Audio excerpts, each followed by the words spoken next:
Hello and welcome to Taiwan Talks. I'm Ika Vat. China has proposed what it calls a blueprint for so-called peaceful reunification, which centres on the Chinese province of Fujian and Taiwan's outlying islands. Taiwan has dismissed the proposal. With me to discuss this are Raymond Sung, Vice President of Taiwan think tank The Prospect Foundation, and Wen-Ti Sung, Atlantic Council Global China Hub, non-resident fellow. Raymond, Wen-Ti, very warm welcome to the show today. But first, Louise Watt and Patrick Chen find out more about Beijing's proposal.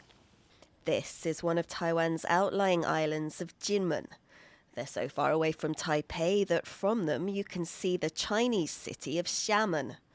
Now, China wants to use Kinmen to boost integration between its coastal Fujian province and Taiwan, a self-governing nation that Beijing nonetheless claims as part of its territory.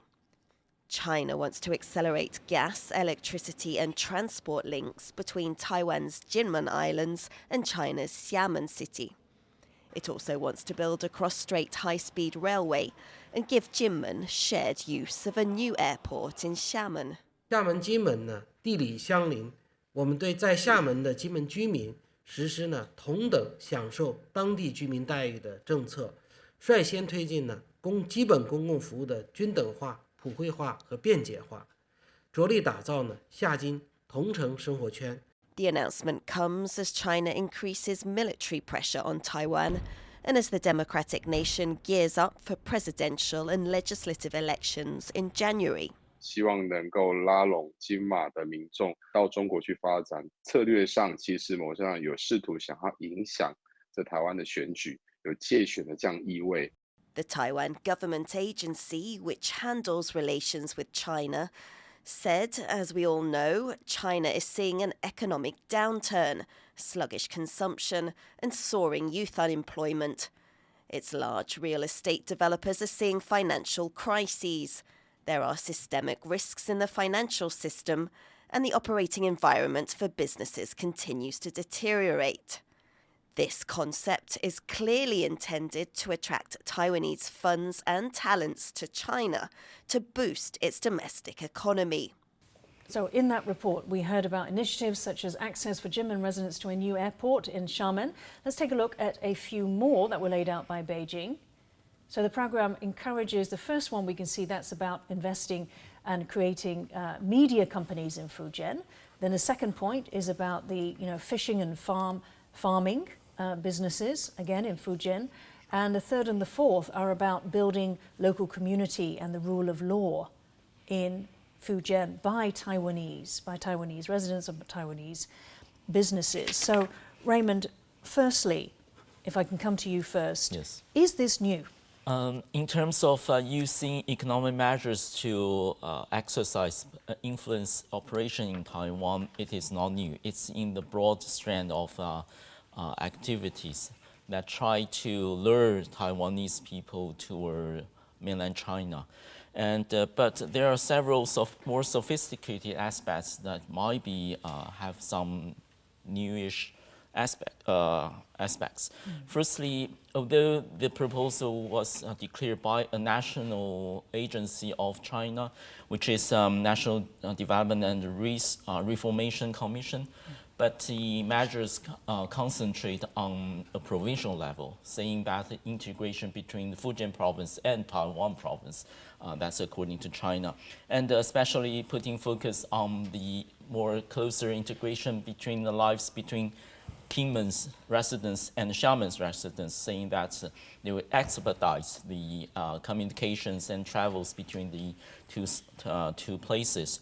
So putting emphasis on the geographic proximity between the two places and trying to create or forge more integrated living circles for the two places.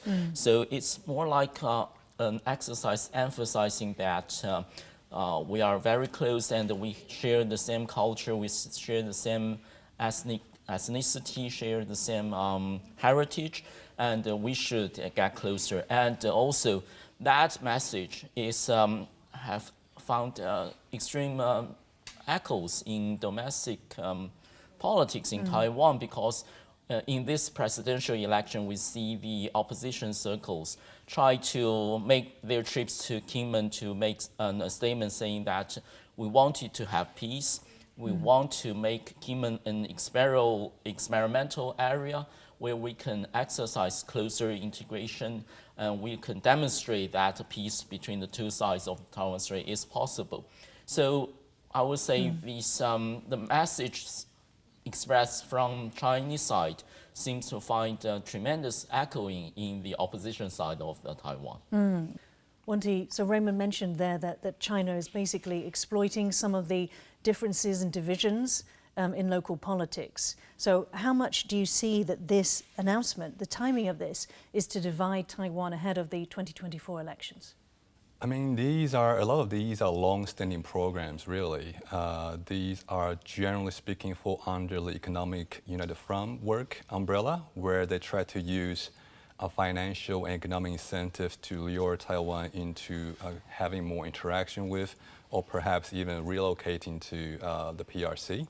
And through that process, of course, there will always be a political incentive somewhere in there, whereby they think that the more time you spend there, the more ties that these Taiwanese people may develop with PRC, and thereby be either more beholden to their carrots and also sticks, but also to be more sympathetic towards the PRC side of the story, and therefore that may somehow affect their political leanings or even election time decisions. So in that sense, the timing, while the program is long-standing, but the particular timing of this announcement, I think may have an electoral consideration in mind as well.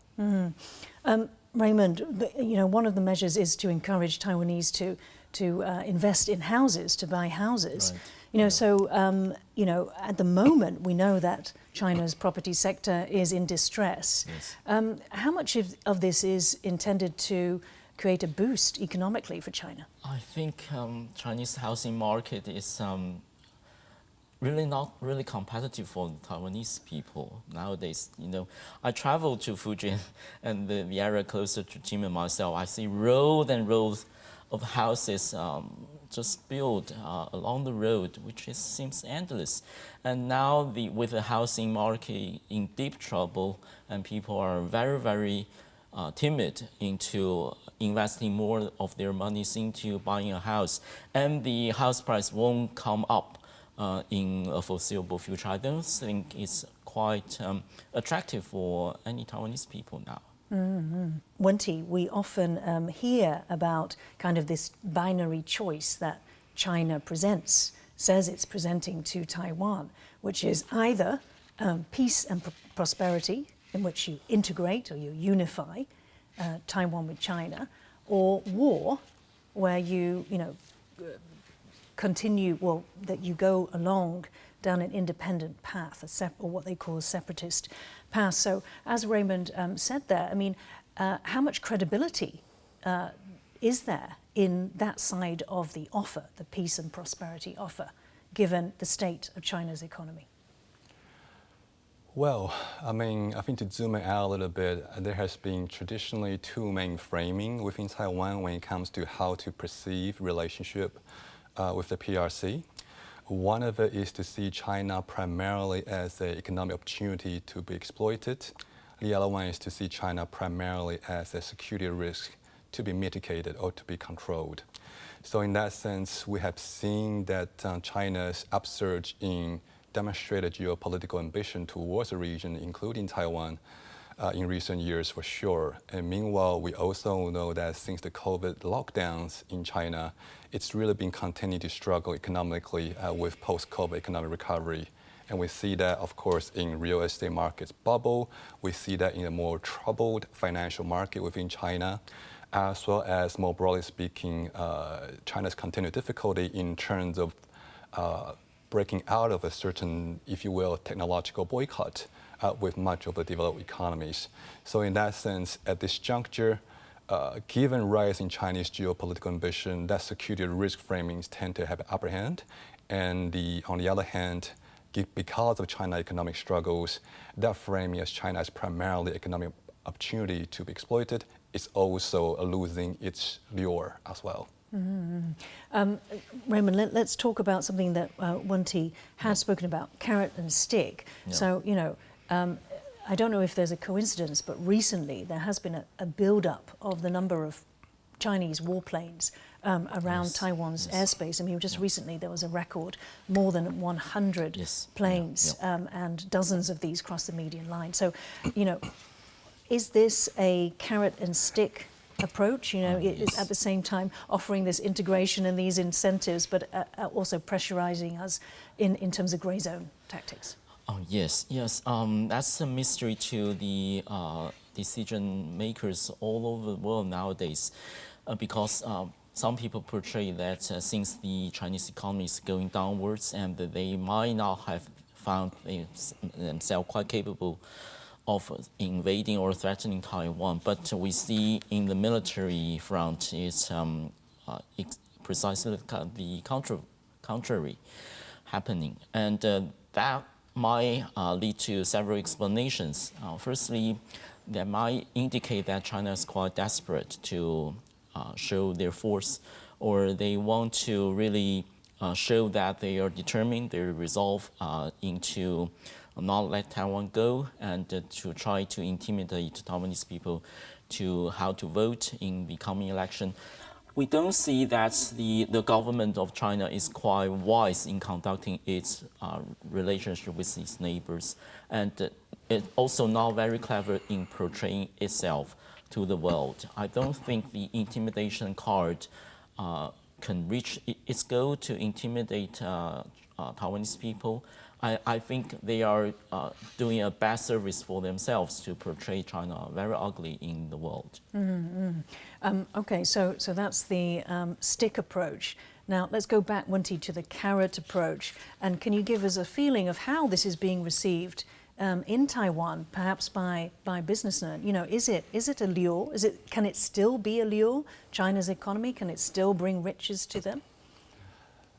Well, I mean, you always have appeal to some segment of the community, but on the whole, though, I think in terms of broader trends, there is a trend towards diminishing returns over time in terms of economic opportunity in China for Taiwanese business community.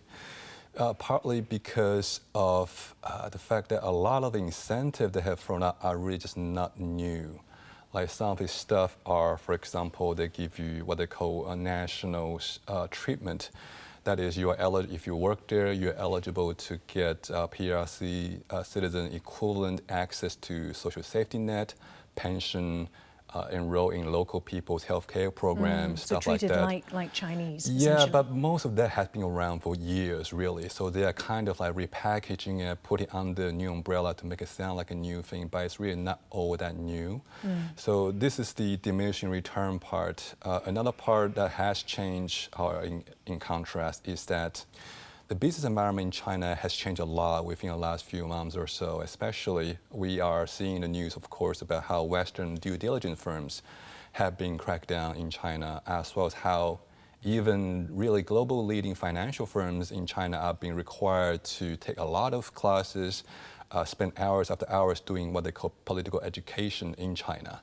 That not only compromises the hours they can use on productivity, but more importantly, I think that also hints at them that the political risk of doing business in China has been on the upswing lately. So all this put together, I would say that on the whole, Taiwanese business interest in investing in China has been decreasing lately. Okay, thank you. So if Taiwanese do not agree to integrate or be annexed by China, that is, if Taiwan chooses no longer to exist as a country or a democracy, then China says the only option for Taiwan is war. My next guest, Malcolm Davis, a senior analyst at Australian Strategic Policy Institute based in Canberra. I began by asking him how he viewed the likelihood that China would use force against Taiwan to achieve Xi Jinping's goals.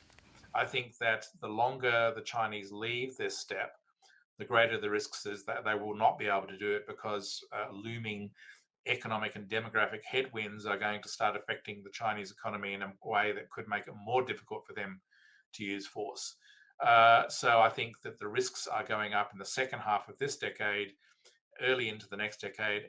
And in terms of those headwinds facing China, How do you read the meeting, the G20 that Xi Jinping has skipped, as well as his economic speech at the BRICS summit? Do you see that as a deliberate strategy, or is it a reflection of perhaps inner CCP turmoil?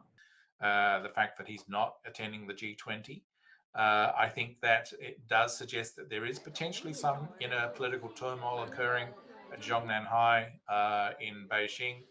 And it could be in relation to these growing economic and demographic problems. The growth and the prosperity of China's economy is slowing dramatically. The very fact that he's had to replace a number of key PLA leaders recently suggests that that maybe there's opposition to some of his intended decisions. So I think the potential, we are seeing perhaps more internal unrest. And Malcolm, you're of the school of thought that internal problems could actually pressure Xi to take sort of drastic action, including possibly attempt to take Taiwan. But in that scenario, wouldn't this exacerbate all of those problems, the economic, the demographic problems? Well, certainly that's one possible outcome. And certainly I think that, in times past, dictators have relied on nationalist adventurism and provocation to distract a domestic population from internal problems. So it's quite possible that he could decide that now is the time. Also, I think that he's probably aware that the difficulties increase the longer he leaves it, particularly as the US and its allies start to respond with their own military capability development. Does that mean that possibly the Allies' efforts towards the deterrence of China could be counterproductive, could actually escalate tensions? The way I put it is that every day that Xi gets up and looks in the mirror and cleaning his teeth and so forth, he thinks, not today. He thinks, no, I can't do this today. So we have to keep on shaping his thoughts there to make sure that he doesn't take that step of using military force against Taiwan. Now, that deterrence may fail, and he may do it. But if we don't practice deterrence, if we do nothing, if we pull back, then it's a green light for him to go ahead and do it. And I think that the goal here is to prevent the war from happening. But if we can't prevent the war from happening, then be in a strong position to defeat China quickly, rather than see Taiwan, 24 million people living in a liberal democracy, essentially forced into an authoritarian state against their will. We heard that from Malcolm Davis of the Australian Strategic Policy Institute, and he mentioned China's economic headwinds could incite Xi Jinping to use war as a distraction. Now, recently, Joe Biden said he believed these problems would decrease the likelihood. Meanwhile, the chair of the US House Select Committee on China, Mike Gallagher, says the Chinese invasion of Taiwan could become more likely. Raymond, let me come to you first. So can you tell us, how does this theory of war being a distraction, how does it work? Oh yeah, the so-called the logic of the diversionary war, meaning that for a leader, especially for a leader in the authoritarian regime, when he found or she found he's losing popularity among the people and get meddled with the internal problems, he might resort to external conflict to divert people's attention, also to create a stronger cohesion within the society, and to portray himself or herself as a successful war leader to win the war. And that's the diversion for its internal problems, to divert people's attention to an external threat or to an external conflict. So that's the theory of a diversional war. But there are several factors that could play into the case of China.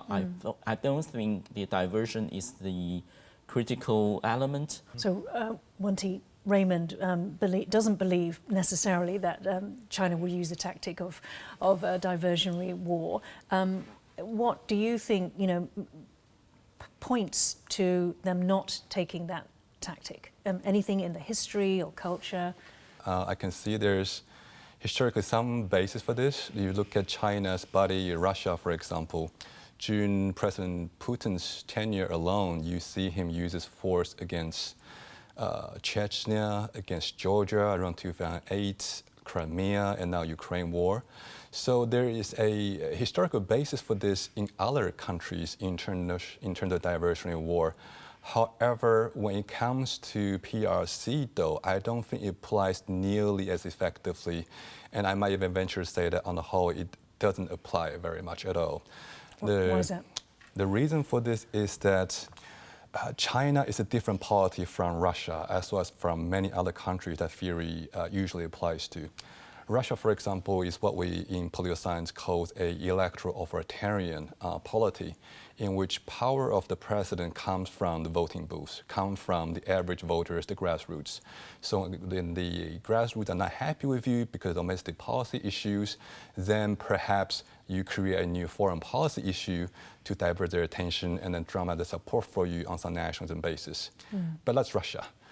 China's polity is what they call a party state.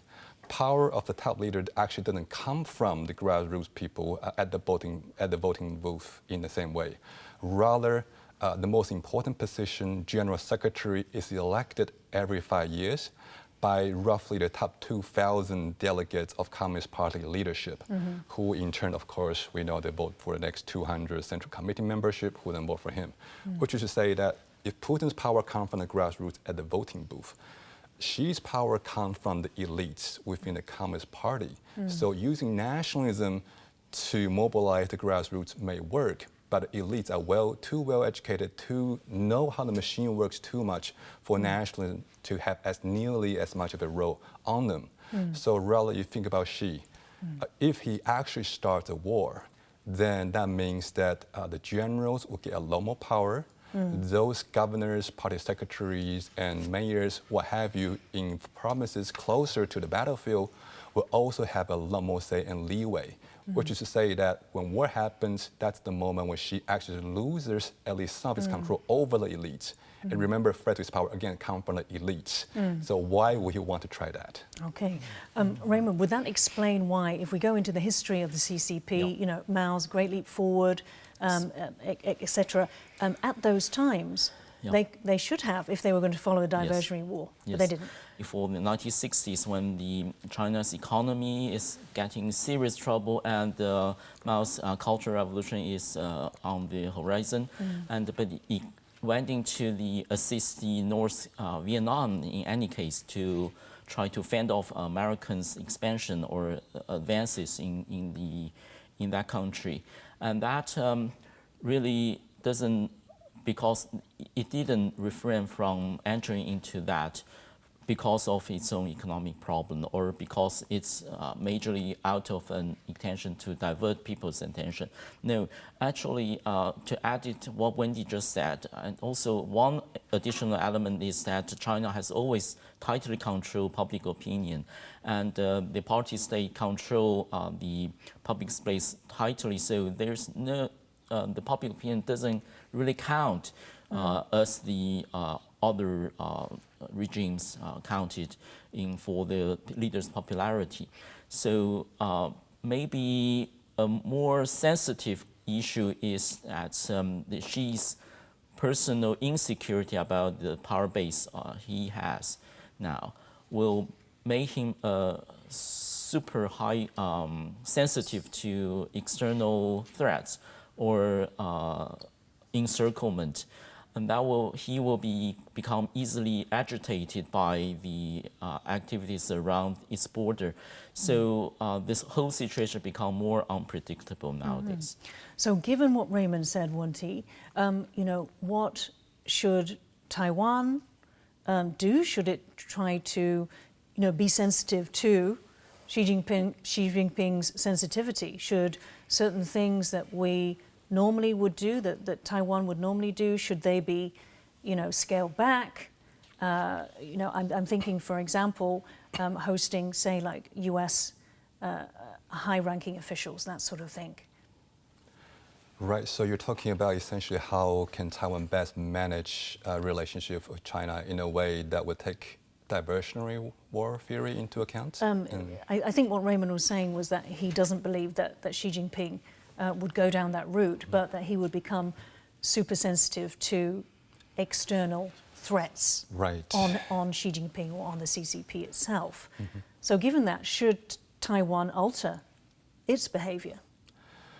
I think Taiwan needs to think of the bigger, longer-term picture, and the bigger, longer-term picture is that a deterrence is ultimately going to be the foundation of Taiwan's security, and that will mean both building out Taiwan's own defenses, of course, but given the asymmetry of the size of the two economies between China and Taiwan, another kind of instrument is also needed, and that is what we often call external balancing, or building stronger democratic partnership with other like-minded countries with whom Taiwan shares common values, not just common interest.